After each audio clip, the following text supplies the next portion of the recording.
You won't believe what this billionaire father discovered during his divorce. A hidden truth, a mysterious message, and a woman who was protecting more than just herself. What was she hiding? Why did his own lawyer pull him aside in shock? And who warned him, "Do not trust her"? This story will keep you guessing until the very last second. Watch till the end, because one secret changes everything. Before we begin this powerful story, make sure to subscribe and click the bell icon so you never miss our life-changing content. If you find value in these stories, like the video and share the channel with others. This is more than just storytelling. Each episode carries a meaningful moral lesson designed to inspire, heal, and uplift. The lawyer ran my divorce. He pulled me aside. "Your ex is hiding something that will change everything." I used to think love was a business deal. You invest. You expect returns. You walk away when it fails. That belief cost me more than money. It almost cost me my soul. I made my first million by 29. A software firm I built from my studio apartment. I ate cold pizza, slept on code, and never looked up from the screen. While others chased love, I chased legacy. But then came her. Emma. She was not like the women I met at networking events. She wore her hair in a simple bun, spoke softly, looked you straight in the eye.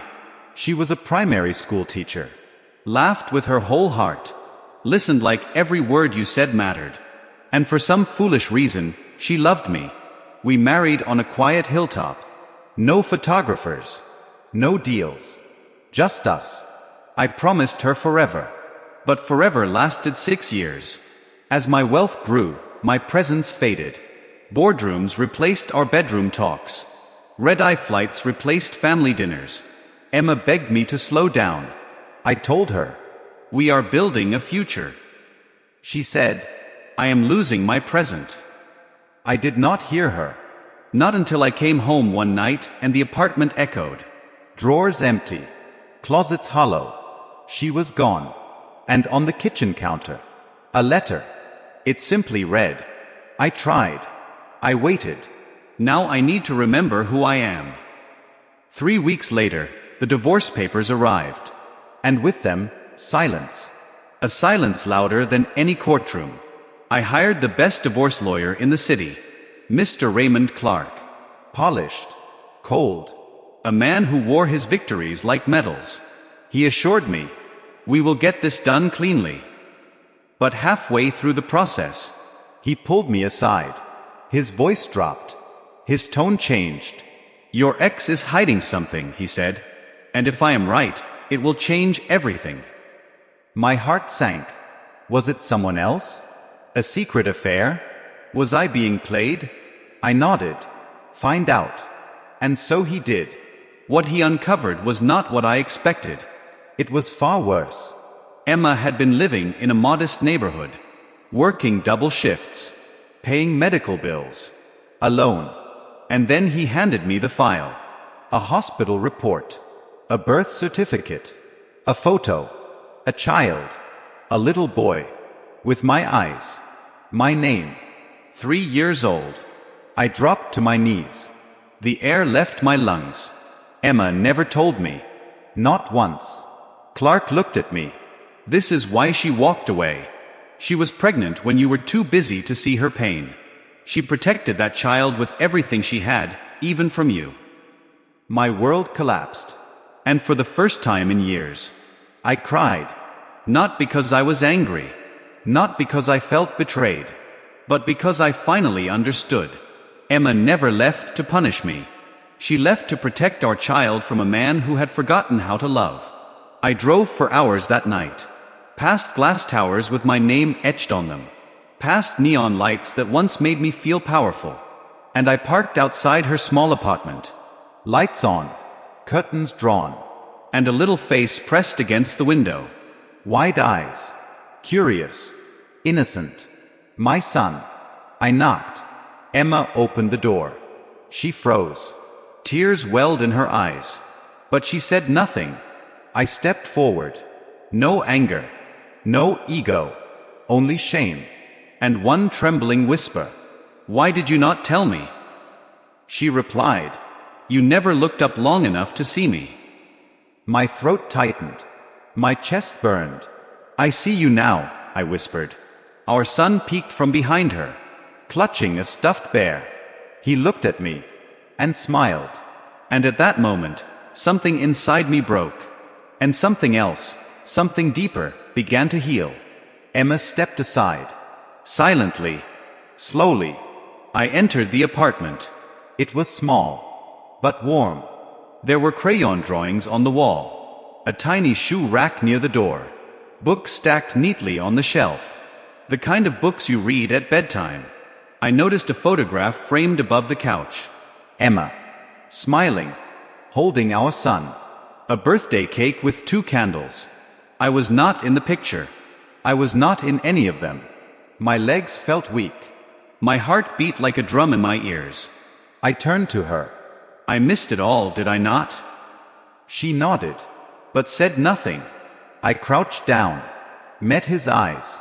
Those same eyes that once stared at me in the mirror. "Hi," I said, voice shaking. I am your dad."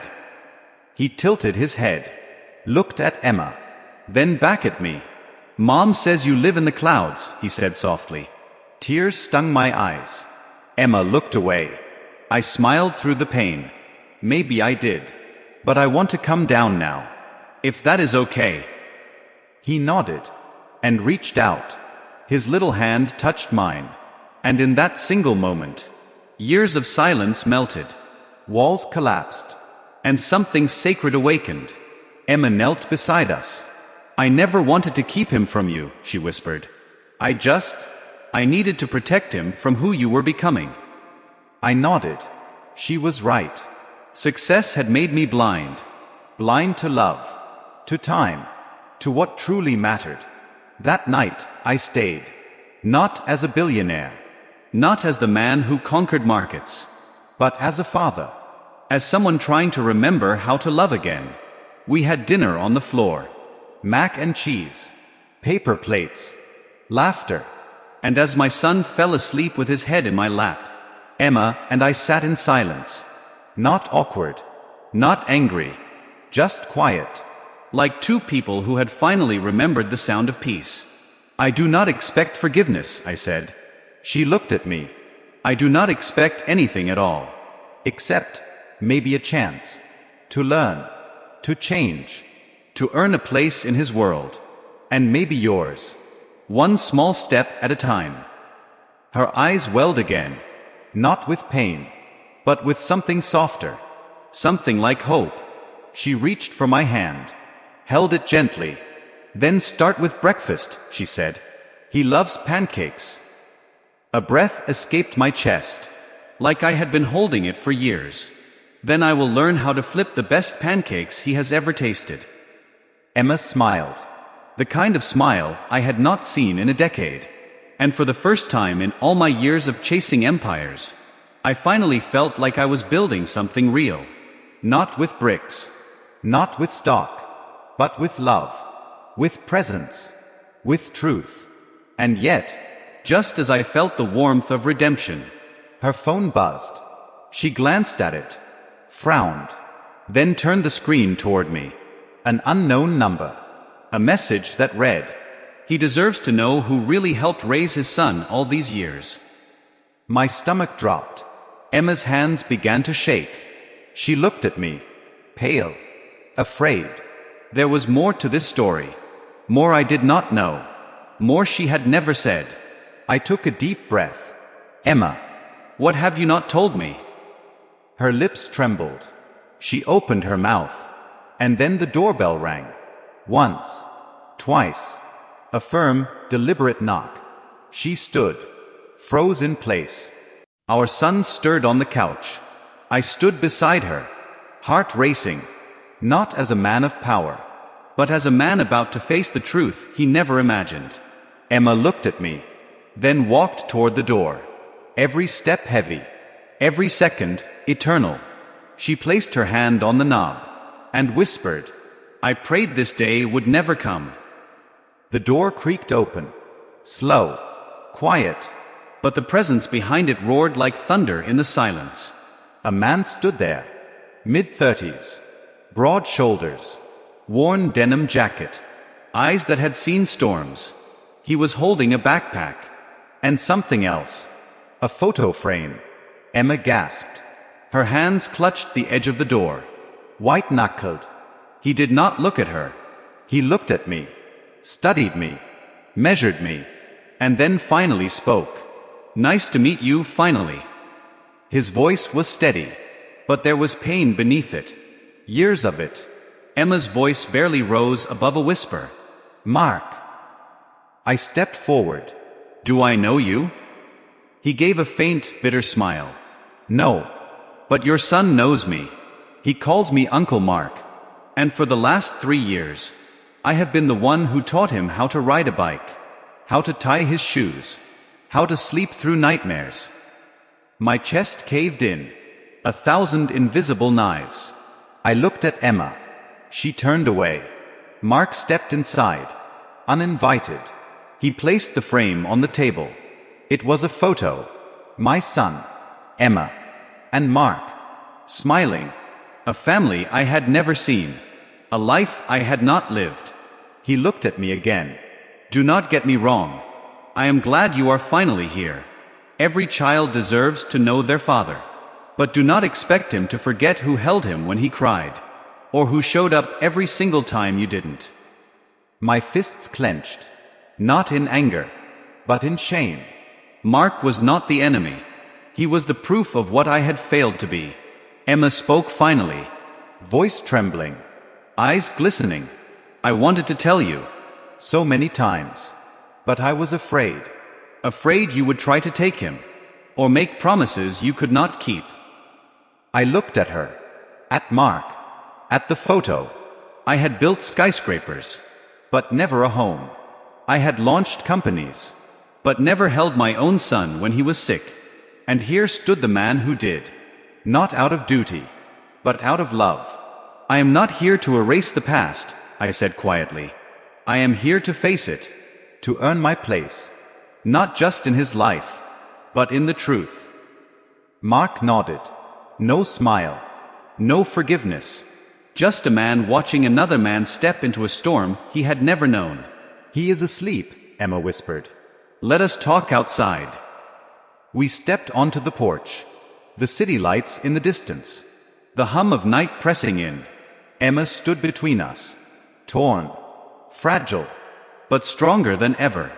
You both love him, she said. And he loves you both. But this cannot be a war. I looked at her. I do not want a war. I just want a second chance. Mark crossed his arms. I will not stand in the way. But I will not let him get hurt either. And in that moment, a quiet understanding passed between us. Not friendship. Not peace. But something close to truce. Emma reached into her pocket. Pulled out a folded letter. Worn at the edges. She held it out to me. I wrote this. A year ago. In case I ever had the courage to send it. I took it. My name written in careful cursive. The paper smelled faintly of her perfume. I unfolded it slowly.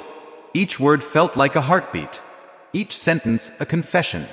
And there, buried in ink and pain, was a line that shattered me. He will always be your son. But love is not biology. Love is showing up when no one else does. My knees buckled. And I sat down on the cold concrete steps. The truth was heavy. But for the first time, I was ready to carry it. Mark sat beside me. Not close. But not distant either. The kind of silence men share. When words are not enough. But presence is everything. I held the letter in my hands. It trembled slightly. Not from fear. But from the realization. That for years, Emma had carried both truth and heartbreak. Alone. She looked at both of us now. Two very different men. Bound by one innocent child. Her voice was low. Firm. I will not let bitterness raise my son. She stepped forward.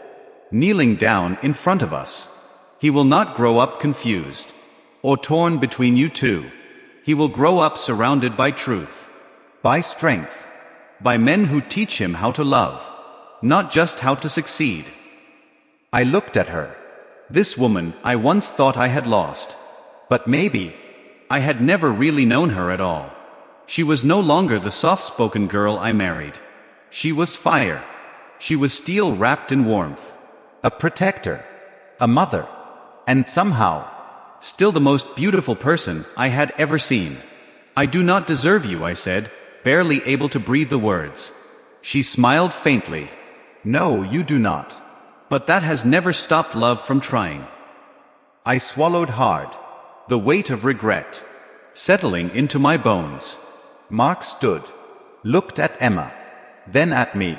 I will head out, he said. I just wanted him to know the truth was close. He began to walk toward the gate, but then paused, turned his head slightly. And for what it is worth, if you are serious, if you really want to be in that boy's life, start small. Be honest. Do not vanish again. His words hung in the air like smoke. Then he left. Emma and I sat there under the quiet sky. The wind gentle. The city distant. The world finally still. She leaned her head against my shoulder. And I did not move. I let her. For the first time in years. We were not speaking about the past. We were sitting in the middle of a possible future. The door behind us creaked open. Tiny feet padded softly across the wooden floor. A sleepy voice called out, "Mom? Where is Uncle Mark?" Emma stood, turned to our son. "He had to go, sweetheart. But look, someone else is here." Our boy looked up at me, eyes half closed, arms open. He did not ask questions. He just climbed into my lap, his head against my chest, his breath warm. And for the first time, I felt whole. Not rich, not powerful. Whole. Emma sat beside us again, wrapped a blanket around our son, then around me. Her fingers brushed mine. Gentle, deliberate. A signal that maybe, just maybe, there was still a place for me in this story.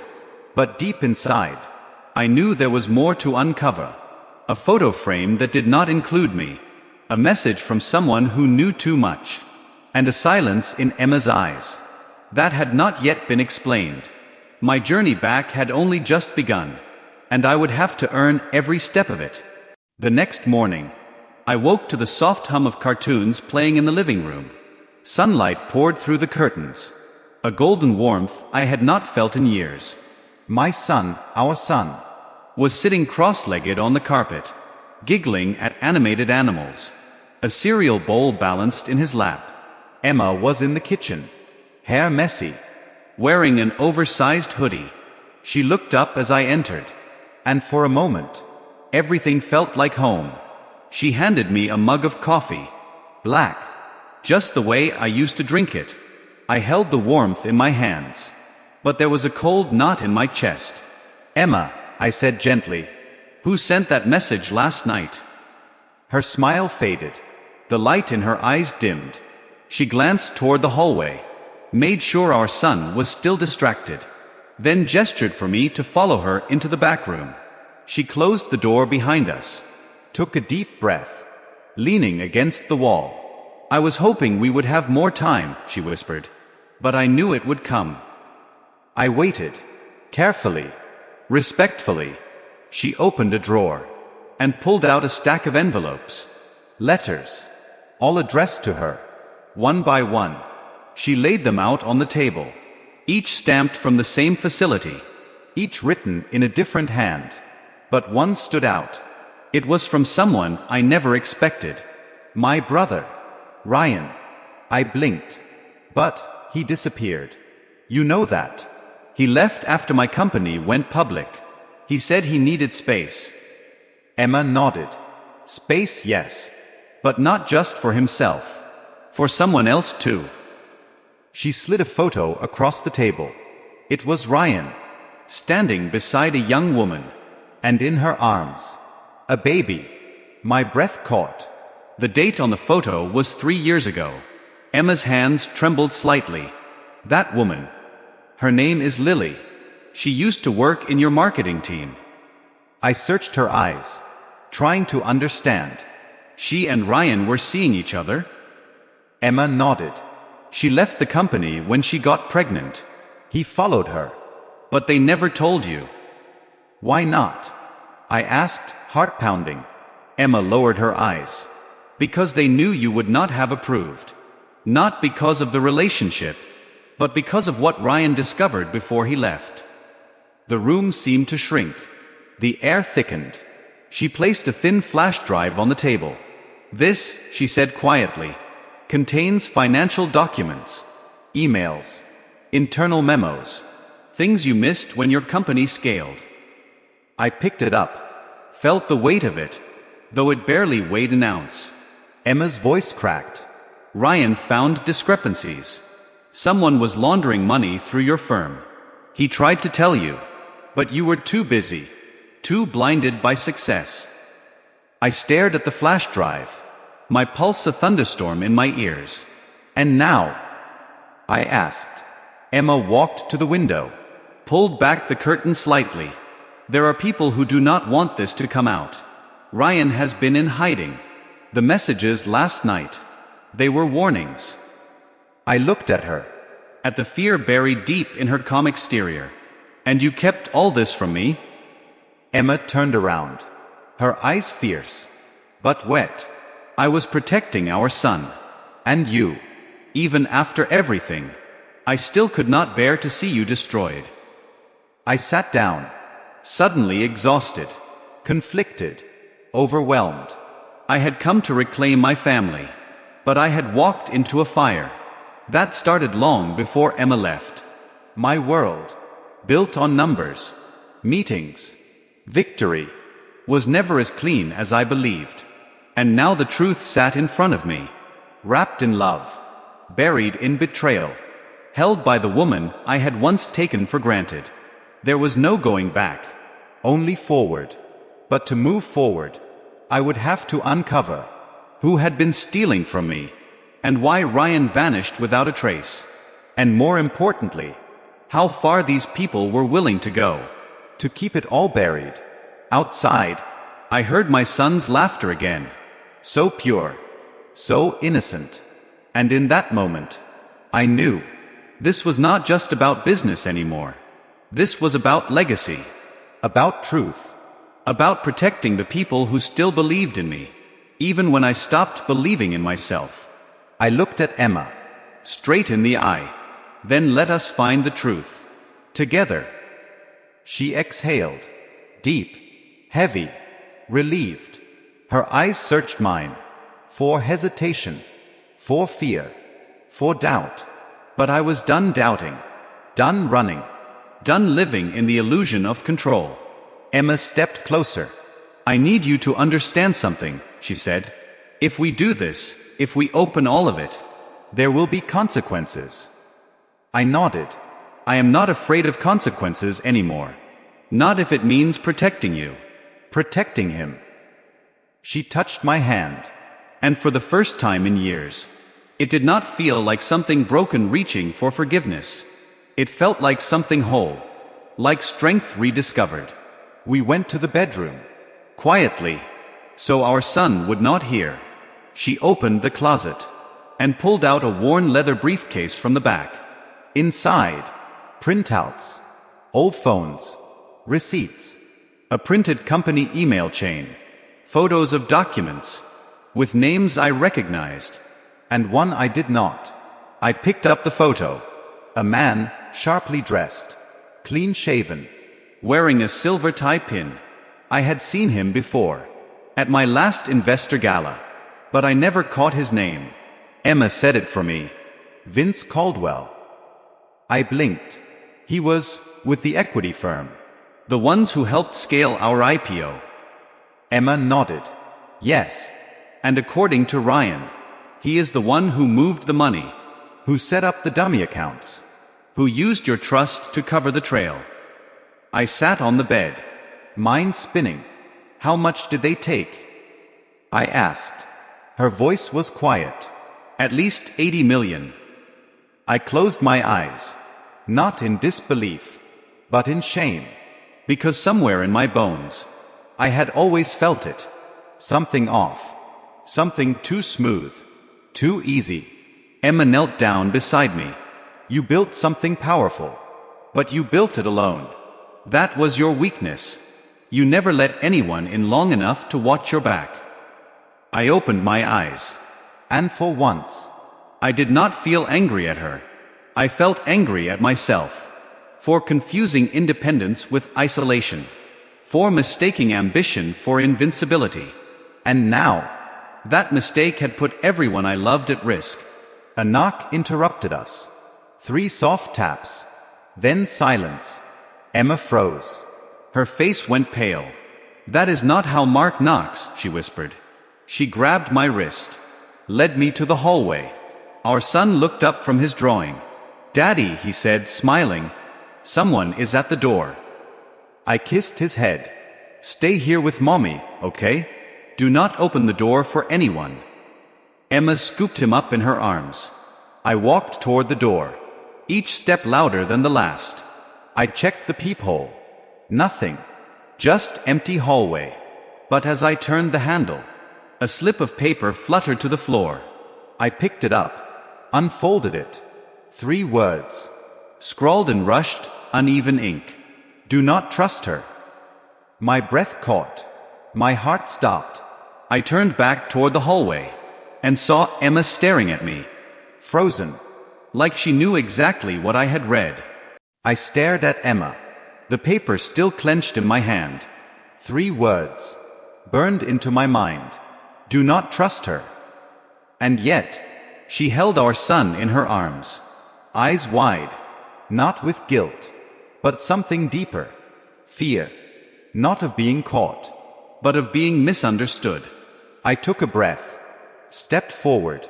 Held the paper out to her. Watched her read it. Her hands tightened around our boy. Then she looked up at me. Tears already forming. I knew this would come, she whispered. They want to split us apart. To turn you against me before you know the full truth. I said nothing. Not because I believed the note. Not because I doubted her. But because I knew. In that moment. That real trust is not blind. It is tested. It is uncomfortable. It is earned over pain. And rebuilt over time. I walked to her. Gently took our son from her arms. Held him close. He looked up at me with those innocent eyes. Unaware of the storm swirling around him. And I whispered to Emma. No more secrets. From now on. Everything. Together. She nodded. The truth would come in pieces. Some painful. Some terrifying. But we would face them all. As a family. Not perfect. Not whole. Not yet. But willing. Weeks passed. Then months. Investigations were launched. Vince Caldwell was arrested overseas. Ryan finally returned. His daughter now walking. Talking. Laughing. We all sat together once. On a spring afternoon. On Emma's back porch. Emma. Ryan. Lily. Our children. And me. No bitterness. No revenge. Only understanding. Forgiveness did not come all at once. But it came. One small act at a time. Pancakes. School pickups. Late night talks. Laughter that once felt impossible. And in those little moments, I found a truth deeper than profit. Deeper than victory. Deeper than success. The truth that real wealth is not in what you build. It is in who stands beside you when it all falls apart. Emma taught me that. Not with sermons. But with sacrifice. With strength. With silence when I did not deserve her words. She reminded me that love is not something you win. It is something you show up for. Over and over again. Especially when it is hard. Especially when it hurts. And now, I no longer chase legacy. I live it. One day, our son will grow up and ask what happened. I will tell him that his mother saved me. Not from danger, but from myself. And I will remind him. Success will test you. Failure will shape you. But love will define you. That Is the story worth leaving behind? Moral lesson: never trade the people who love you for the things that never will. Success built on silence and selfishness will crumble. But a life built on truth, forgiveness, and presence will stand forever. Dove, let love guide you. Let mistakes shape you. And let second chances become the greatest chapter of your life. Thank you for taking the time to listen to this heartfelt story. If it touched your heart, please share it, leave a comment below, and remind someone today: you are never alone.